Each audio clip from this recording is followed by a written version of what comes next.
on the roof of the outrigger above the back end of the kitchen now.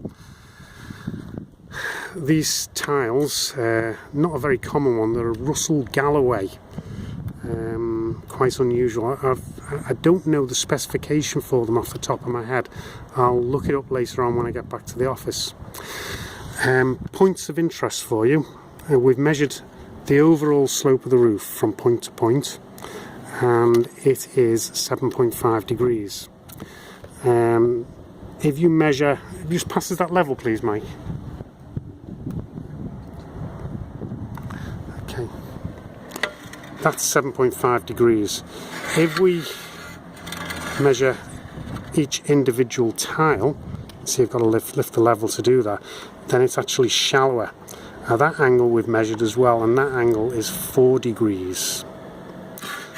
What I don't know off the top of my head is what the minimum specification in terms of rake is for a Russell Galloway. I'll find that out later. The minimum I've ever come across for any tile is a Wessex, which is made by Marley.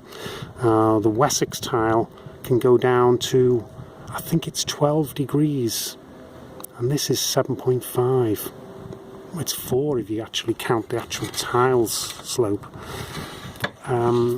So I don't think that this is a good situation here. What actually happens if the slope of the roof is too shallow, gravity can't fight against the wind sufficiently, so water blows up underneath the lap between the tiles. Now if we look at this tile here, it goes underneath this one and it goes up a certain distance.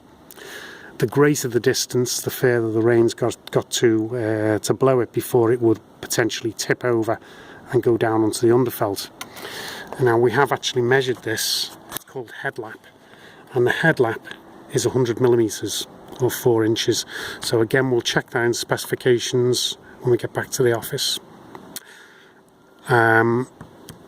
I don't think this is a good situation, because I think what we're going to find when we check the specs of this is that the minimum rake for this roof is going to be higher than what it is, and therefore this roof is leaking everywhere. If that's the case, every time it rains it's going through onto the underfelt and it's running down the underfelt and exiting here underneath the tiles. Of course that will only be a small percentage of the water which falls on the roof, but it is relying upon a backup system. This is here in case a tile breaks. It's to stop your house flooding in case a tile breaks until you get time to replace the damaged tile. It's not meant to be used every time it rains. It's a backup system. And if water's running down underneath these tiles constantly, it's running past the wooden battens and it's keeping them damp all the time. And although they're tannalised and although the nails are almost certainly galvanised, they're only designed to take so much, and if it's in constant use then they're going to start to disintegrate.